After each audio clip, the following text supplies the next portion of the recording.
All right, everybody, and welcome into the TexAgs post-game wrap. I am David Nuño. Missed opportunities, and no, they couldn't stop the run. They dropped passes, turnovers, a bad day. A&M outscored there in the fourth quarter, big time, 21-14. Mississippi State rolls 42-24. This TexAgs post-game show is brought to you by Higginbotham Insurance. You probably only think about insurance when you need it, but at Higginbotham, they think about risk for you because they want you covered all year long. They start by listening and end with a custom solution that fits your needs and your budget. They do it all: car, home, health, business, employee insurance. Higginbotham's got you covered.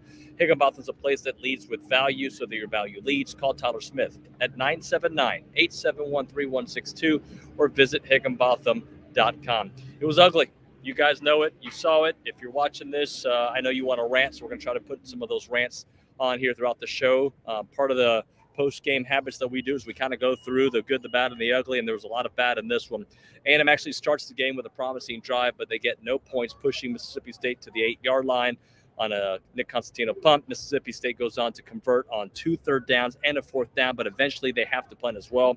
Second quarter, A&M gets the ball on the Mississippi State 38, and A-Chain gets going. A few great runs, but then a fumble, and Mississippi State gets the ball there on the 6-yard line, and they drive the length of the field, 94 yards for the score. Caleb Duncan on Denver Harris. It is 7-0 Mississippi State. Then a very short possession, Mississippi State goes down the field again and scores with ease on 3rd and 5. In the first half, they were 5 of 10 on 3rd down, 14-0 Mississippi State. At that point, this offense that we've talked about so much on A&M's side, well, here's what Mississippi State did of offense: 265 yards. A&M only had 97. 86 of those came from running the ball. Mississippi State with 95 yards rushing in the first half. They came into the game averaging 80 yards per game. A&M with a chance, though, phenomenal return by A-Chain. Moose picks up 33, and that was the highlight of the day. Moose really getting going. Donovan Green with a big first down. But Max is sacked twice down the stretch. One of those a fumble, Mississippi State ball. 2 scoring opportunities there in the first half that end with a fumble. 106 yards of offense at the half to their 262. They did not convert a 3rd down in the first half at all. I saw a tweet that said A&M's passing first yards versus FBS opponents this year. They threw for 42 yards, 52, 36, and 50. They also had 3 sacks to A&M, 0 at the half. In the second half, a Mississippi State 4th down targeting call allows the offense to actually have a chance. Evan Stewart drops a pass in the end zone, kind of thrown behind him, but he jumps in the air, should have caught it. They'd have to settle on a field goal, 14-3 at that point. Mississippi State quickly fumbles after that. Walter Nolan picks it up, A&M ball, but they can't move the ball. Block field goal, and now, Jimbo did talk about it after the game. He wasn't sure if the guy was on or off, but picked it up and scored 21-3 Mississippi State. They do come back firing, though. Musa Muhammad figuring things out, a 33-yard pass and an 18-yard touchdown, 21-10. Mississippi State still up. Mississippi State, though, had no issues moving the ball at all. They scored touchdown on a 4th and 1, 28-10 Mississippi State. Moose made some plays. Max gets hurt. Haynes has to come in. They get to a 4th and 4 situation right inside the red zone. Haynes' speed gets them into the end zone, 28-17. But then the Bulldogs answer on a 75-yard touchdown pass. Will Rogers to Rara Thomas, who burns Deuce Harmon, 34-17. The Bulldogs. Haynes makes some plays, but then a ball off of Evan Stewart's hands. It's picked off. And you know the rest. They miss a field goal, but then we throw a pick 6, 42-17 Mississippi State. The Aggies do add a late touchdown by L.J. Johnson, 42-24. A game that I think A&M was definitely manhandled at times, but it could have been way closer than it was, which makes you think, if A-Chain scores early, if you don't throw this pick 6, but the ifs, the ands, and the buts, and all the nonsense we've been talking about now for really a big part of this season, doesn't matter. Too many mistakes, a lack of offense early on, always playing catch up. Mike Leach really looked like a magician out there like he normally does. It was a rough one to break down here. So we're going to get to many of your comments here and just we'll vent a little bit. We'll talk about the future, and we'll try to figure out how this season's going to move ahead. Let's first go to Chris Taylor here on the post-game wrap. CT, man, I see mistakes. I see a lack of offense. I know the numbers look good at the very end, at least not good. They look better than what we've seen. But that was a lot of when in desperation mode, not the offense through at least 2.5 quarters. No, it's hard to get into a flow when you're not getting on the field as an offense. That first half, I mean, we struggled to sustain drives, and again, the pre-snap penalties and the drop passes and things just uncharacteristic of some of our guys. And it's the same story. We've talked about it for what, we're week 5 now. We've talked about it from the start since Sam Houston, and some of those things are just not getting cleaned up. And I know a lot of people want to say, well, we're young, and guys are playing that are freshmen, and we're young, and we're inexperienced team. But if we're going to be that championship caliber football team, those guys have got to grow up, and we've got to be able to take the next step. You have your powerhouses, so to speak, your Bamas and Georgias and Ohio States. They reload, and those guys are young too, but they come out and they make plays. And so I'm not sure what has to happen, this week getting ready to go to Tuscaloosa. Um, but we can't have that effort again, and that starts with our O line not being able to pick up a simple four-man, a four-man rush. And then as Mississippi State saw them struggling with not picking up the A gaps, now they start adding in, a fifth and sometimes even a sixth guy. And so there's tons of blame to go around for everybody. And Jimbo is making a ton of money to steer this ship and get us in a position to be competitive. And for whatever reason, the last 2 years against Mississippi State, it has looked, we've slept walk through the first half of the game, and try to make a run at the end. And so that's just not going to cut it. And so I don't know what has to happen. I don't know what things needs to take place, but I know that we can't keep coming out, sleepwalk through the first half, try to make some plays in the second half to make it competitive and do those things, because this football team is too good. There's too much talent, and there has to be some adjustments made, and people have to get their egos out the way and get these things done. And that's the only way that this team is going to improve and get better and salvage this season. Chris, let me ask you this, because I hear Jimbo in the post game, and he mentions the plays are there. Like, if we don't drop a pass, we don't do this, the plays are there. But I feel like, yeah, there are plays there that make this game look different, but I still think the offense isn't moving. Yet you can look at the total numbers at the end of the game, but a lot of that is catch up. Am I right? To an extent, after getting a chance to look at some plays from last week, the Arkansas game, there were some plays downfield that, Max didn't pull the trigger on. And I don't know if there's something that's spooking him, or what the case is, but he's just not letting the football go. He has an opportunity to make some plays. And being a former receiver, I want to see the shots down the field. I say, if you don't take 8 to 10 shots a game with the speed on the outside, then we're not utilizing that asset, with those guys on the outside. So it's without seeing the all 22, I'm not in the huddle. I don't know the play calling, but I have to know that when I'm looking at pre-snap and I have a safety tucked down into the box, and I've got press coverage man to man up top on one of my best receivers, I've got to think that we take that matchup. But our offense has been a lot of 8 to 10 yard dig routes, or quick outs, or whatever the case may be. Short route schemes, very vanilla, very predictable, and it hasn't translated to many points for this offense. Here's the problem too. They're losing the line of scrimmage on both ends, because they're not putting enough pressure on quarterbacks, and they are not protecting Max enough. And really, without Devon, who sometimes I feel like they go to him every play because they have to, but without Devon, sometimes I'm wondering how they move the ball. Yeah, I understand the thought process behind, you have a very young, front four, or front three in this case. You have guys that are very young. However, we're not generating any pressure. Will Rogers sat back there all day. He had an opportunity to look over and go from first read to second read to third read. We're not generating any pressure in that front.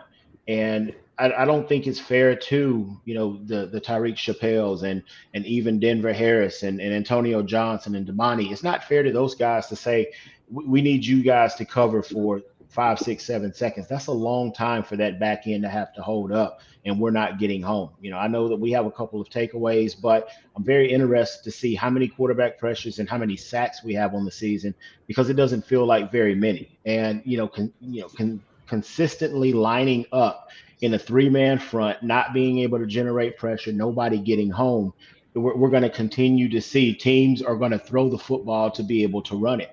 Mississippi State, 95 rushing yards in the first half.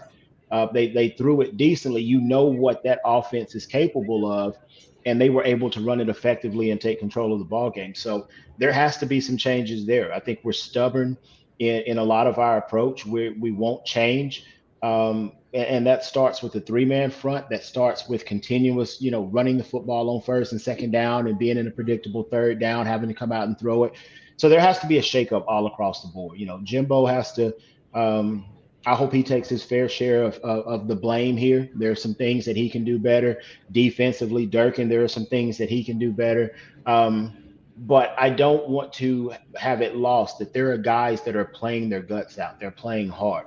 And there are just too many mistakes, too many turnovers, and us not capitalizing on things when they go our way that are costing us opportunities and costing us ball games. So we've got to be cleaner in all three phases of the game. We have to execute a lot better, and we've got to coach better.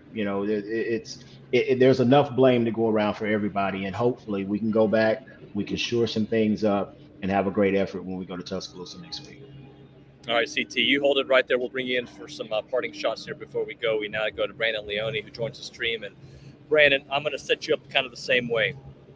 The score wasn't pretty. It felt like Mississippi State was dominating really a big portion of this game outside of the first quarter.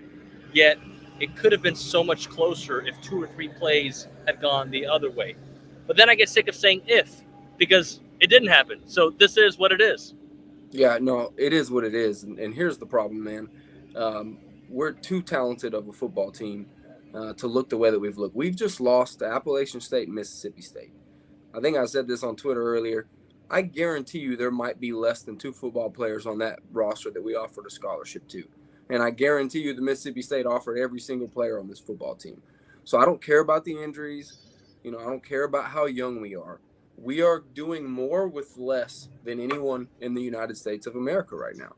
And so there is blame to go all the way around, like CT said. And there are some guys that are playing their tails off. But listen, man, at the beginning of the game in Starkville, defense, yep, they gave up some yards and they were on the field for a long time. But they gave us 3 chances to go in there. And I would not have expected that against Mike Leach. Mike Leach has had our number since I was a recruit in 2000. I mean, that's just what he's done against Texas A&M. And it's crazy because he's doing more with less, right? I mean, he does not have the talent that we have on this football team. Neither does that defensive coordinator. They just don't have it. And they killed us. But listen, Nuño, we're driving downfield, and poor guy, makes me sick for number 6 because he is without a doubt our best player. And I don't know, you hit it on the head. What would this offense look like without 6 right now based on the play calling and execution? But he fumbles the ball. We had all momentum. We had a good return from Moose. We had the ball in the 38. We had stopped him 3 times. If we score there, there it is. If. There's no more ifs, right? I mean, too much money is being spent on our head coach. Too much money is being spent on the facilities. Like, we have everything possible to win. We're just not executing as a program. It's just not happening. Yeah, I hear you, and I think the game feels different if A-Chain does score that touchdown. But that doesn't it doesn't stop the fact that you couldn't stop Mississippi State, and that's 2 years in a row. I mean, and even in the first half when they weren't putting up some points, every third or fourth down they wanted. I mean, I think, what did I say the number was at the half? 5 of 10 in the first half? Yeah. No, and then they converted a 3rd and 17. They converted a 3rd and 6, and they converted a 4th down, multiple 4th downs. But here's the thing, man. 46 plays, is that what you said that we had on defense in the first half? Man, that's a ton of plays for this defense to be on the field. It might have been more than that. I don't know. But here's what I know, man. This head coach can bring in talent with anybody in the country. He's proven that. We have 4. All the statistics that people track from a recruiting standpoint for us to be a winning program where we shouldn't be thinking about losing these games. We should be able to sit on here on this post-game show, have a good time together, enjoy it, talk about some things here, positive and negative. But no, we're wondering how in year 5, with a team that has signed 4 top 10 classes in a row, that we're losing to Appalachian State, Mississippi State. Something has got to change on offense. Okay, I'm watching TCU, I'm watching Baylor, I'm watching Ole Miss, I'm watching Mississippi State. I'm watching these teams with not near as talented an offensive line, not near as talented as skill players as us, move the football down the field. They stretch the field. They go deep. They take chances. We throw one deep ball downfield today to our third or fourth string receiver who, for whatever reason, hasn't played that much, and he mosses the guy for a touchdown. You know what I'm saying? Like, we take chances earlier and we get a pass interference. Go downfield. We are literally 4th and 6 or 4th and 8, whatever it was, and we run a bunch of slants and drags. I mean, I don't understand what's happening. I'm not in the huddle, but I know it's not working. That's what I need. You know, I want to talk a minute about Haynes. First off, there was no update on Max. We don't know how he's doing. There was no update really on any. Yeah, I was not able to see it well from the press box. I know that they had some replays on the TV that I did not get to see. But the interesting thing about Haynes is Haynes does some things that I really like. But the bottom line is they're turnovers when he's in the game. And sometimes they're not his fault. But yet there are turnovers when he's in the game. Was there a point where you're like, let's give Connor a look? Absolutely. But here's my thing. It's like the Texans years ago when they drafted David Carr. It's like, I don't want to put Wegman out there and get him killed. I mean, listen, CT hit the nail on the head. These guys are rushing 4 on R5 90% of the time. And poor Max, man, that dude's tough as hell. He got his tail kicked today. You know, and here's the thing. It's like, are we not taking deep shots downfield because we're like, is Max literally scared if he takes an extra second and a half to look downfield, he's going to get hit? I get it if he is. I don't know what's going on with it. If he's not seeing it because he's spooked, I think you mentioned that. Whatever it is, it's just not working, man. We got to clean it up. The team is too talented. And my hope and my prayer for these young men on this team is that they'll stick together, man, and do the best they can. Continue to stay positive because it's going to be negative, man. How can it not be? You know, I feel for the guys. I remember this feeling because I was there before and we weren't good at times. But we weren't never as talented from a football roster standpoint as they are. We never were. We weren't close. I think we signed Reggie Mack. We signed Martellus. I'm thinking 5 stars. And again, that's not the only thing that gauges a team's success, obviously. But it's critical to it. And we have more than we've ever had by far. And we are just not getting it done, David. We're just not executing. Yeah, and he brought that up. Is that they're not executing, and the bottom line is at the end of the day, though, you can blame it on youth, but it falls on what you do leading up to the season, what you do at practice that week. Yes. And I'm going to tell you the truth. The defense is the part that you could rely on them. You couldn't rely on them today. No. Well, again, man, here's my thing. I agree, and it's like they're going to catch a lot of flack, but they did everything necessary on the road in the first 15 minutes of the game to give this football team a chance. Man, 46 plays is a lot of plays, right? 17 play drives, 11 play drives. Like our offense, what do we have? Less than 100 yards at the half? Yep. Dude, that's ridiculous, bro.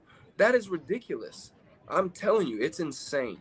And listen, brother, I'm in a thing here in the Woodlands. It's called regeneration, and it's a 12-step thing. And the very first step is called admit. I have the desire to do what is right, but not the ability to carry it out. I need community. I need wisdom. I need to be willing to hear and change to move forward. This dude, if he doesn't adapt and change and make something, doesn't have to change everything, but bring in an OC, hear some wisdom, be willing to change and look at it and see like, this isn't working. I have guys here that are talented than the teams that are beating us, and I'm not getting it done. We got to have some humility. We got to be able to look in the mirror as a football team, as a staff, and make changes. We're running 3 down front. We got more 5-star D linemen. I mean, what are we doing? You know, it's like adapt. I know you like the 3-3-5, and I get it, but man, use the 4 down. If you're getting gashed in the A gap constantly by Mississippi State, man, adapt, change, do something different in the game. You don't have to change overall, but change right now. We're getting drilled. Change. Be willing to change. Let's bring in back CT here to the show and just give some closing thoughts, guys. First off, thanks to Dalton for bringing this to my attention. Currently, Missouri is leading Georgia 10-0 as my light almost falls. So that is going on right now. Good catch, by the way. Hey, I wonder if it would have fallen forward for extra yardage the way I feel like some guys who run against A&M's defense fall. That being said, that's going on. Next week, Alabama.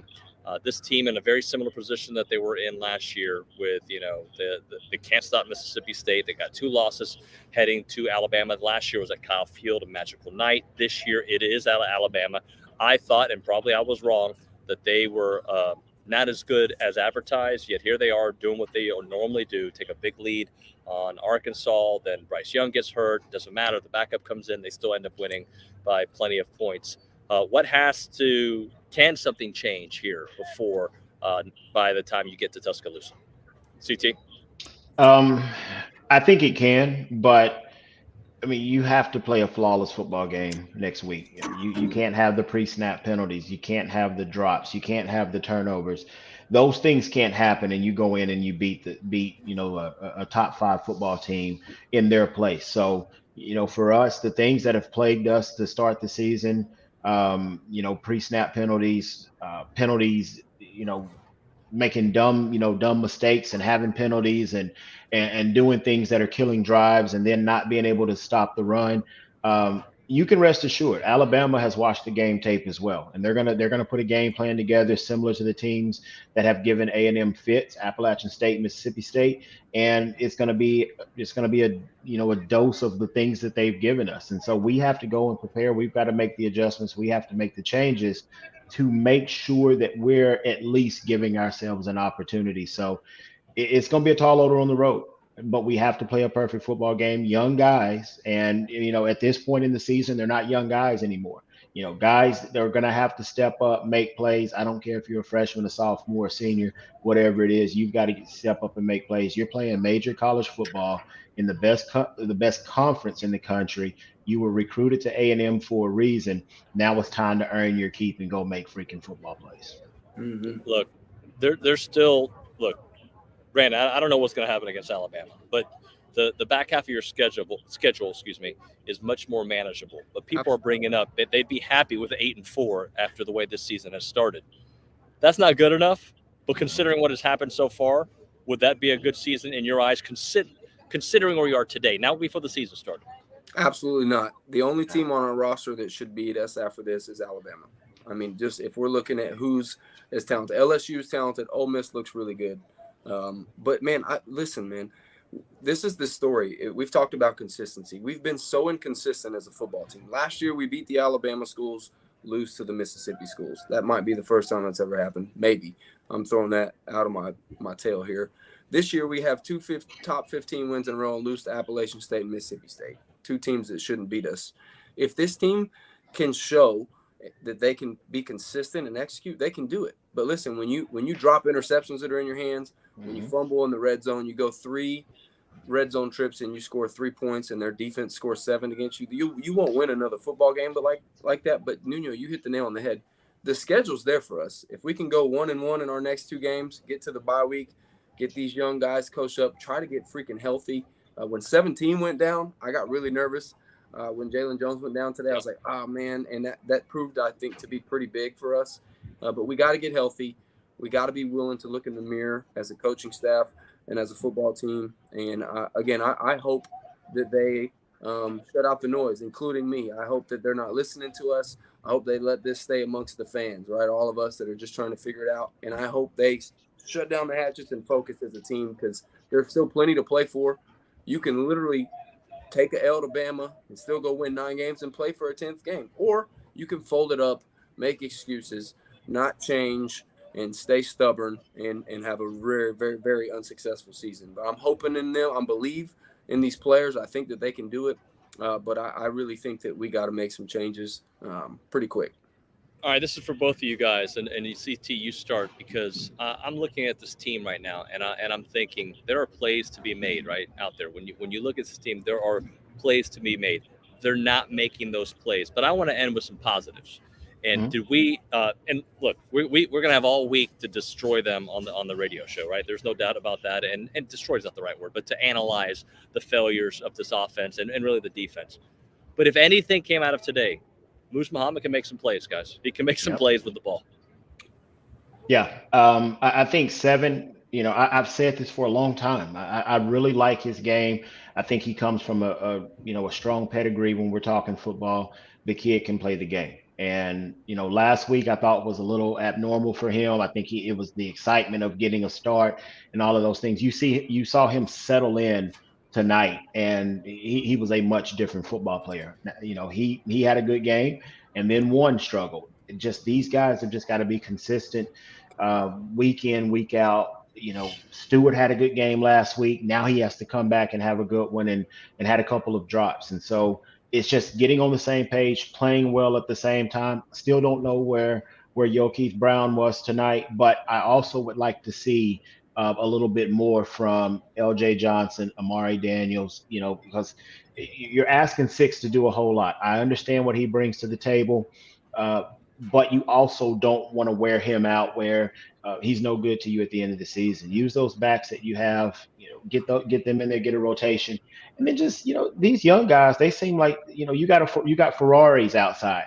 Give these guys, let them run, give them an opportunity to make plays downfield. That's what they did so well in high school. Let them go and make jump ball plays, and let them be athletes and make great plays. You don't have to be a tremendous quarterback, but if you give your guys an opportunity and they're better than the guy across from them, you'll be, you know, you can fix a whole lot of things by having athletic guys on the outside making plays. So just give them an opportunity.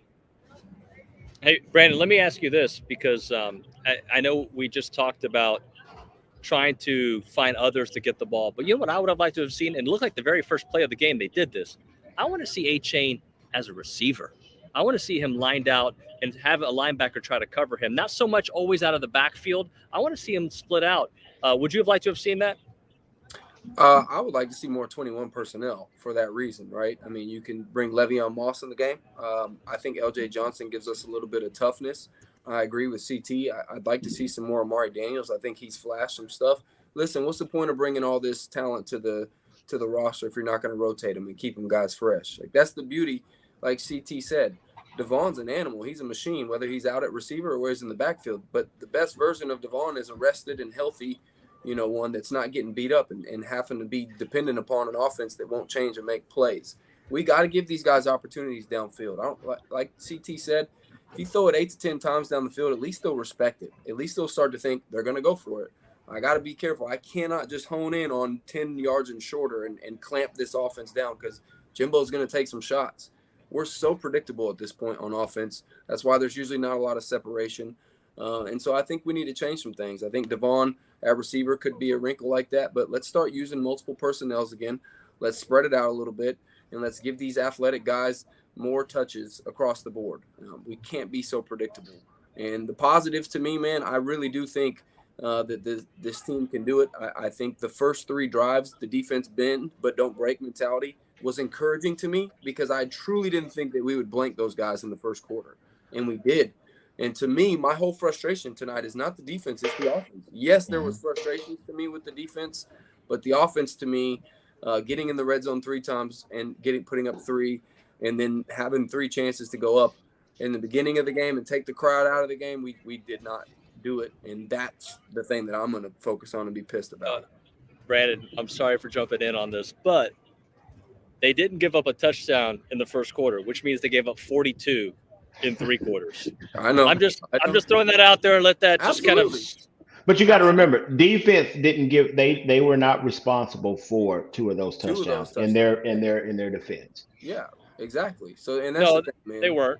They weren't, but they still had 473 total yards, 329 yards passing. Anytime A&M tried to do something, they countered. They rushed for the ball more than A&M did. They did that from the first quarter on. Like, as good as A-Chain was initially, didn't matter. They rushed for more yards than A&M did. They threw for more yards. Their defense got to the quarterback more. They beat them in every facet of the game, which is the part that I'm struggling with. Absolutely. But again, the defense, you knew you were going to play. I said it, man. We're going to play 80 snaps, and we shouldn't. The defense shouldn't play more than 60.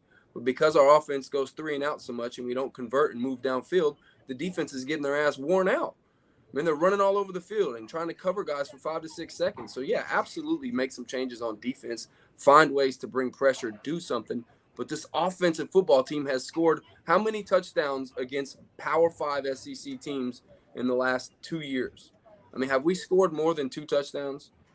It's ridiculous, bro. Like, look around the country. We are the most inept football team on offense that there is. We're in the bottom 100. Did you hear that? There was a stat in the third quarter, and it was like the announcer was like, A&M is yet to convert on 3rd down 1 time today.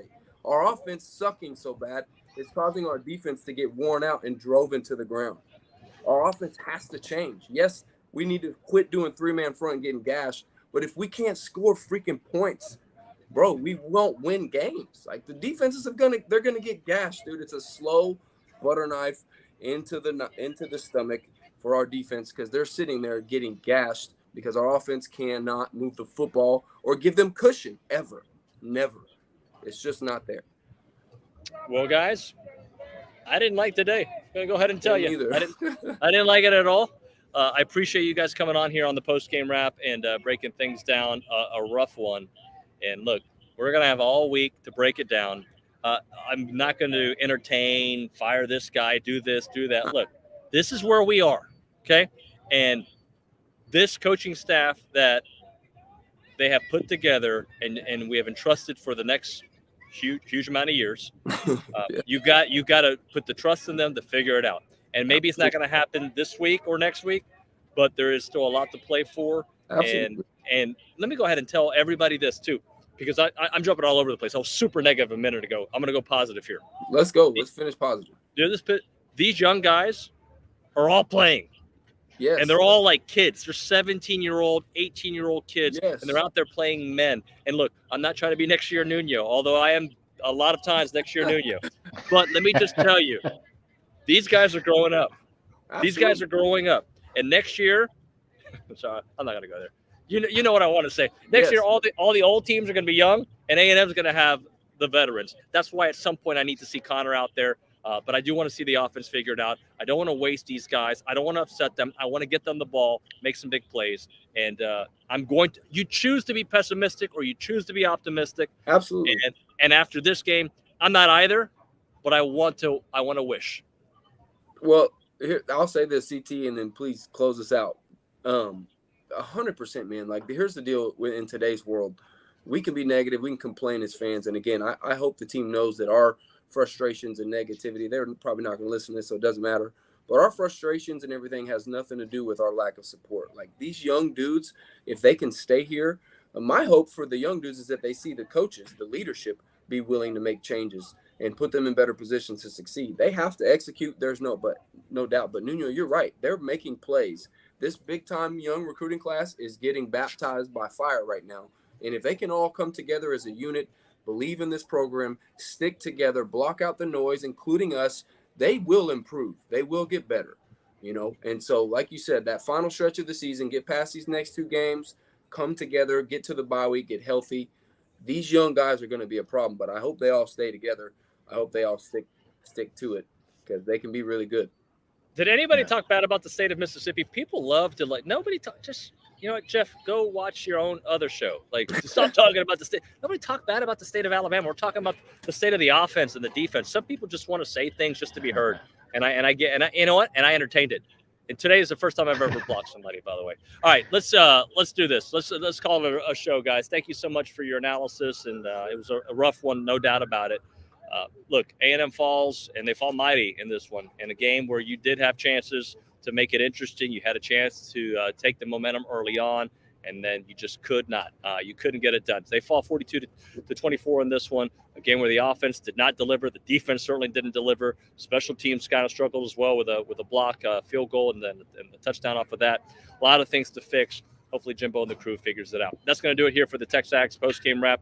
I'm David Nuño. My thanks to Brandon Leone and, of course, Chris Taylor, CT, for joining us. That's it. We're going to see you guys tomorrow on the Luchador with Billy Lucci and then, of course, on TexAgs Radio on Monday morning.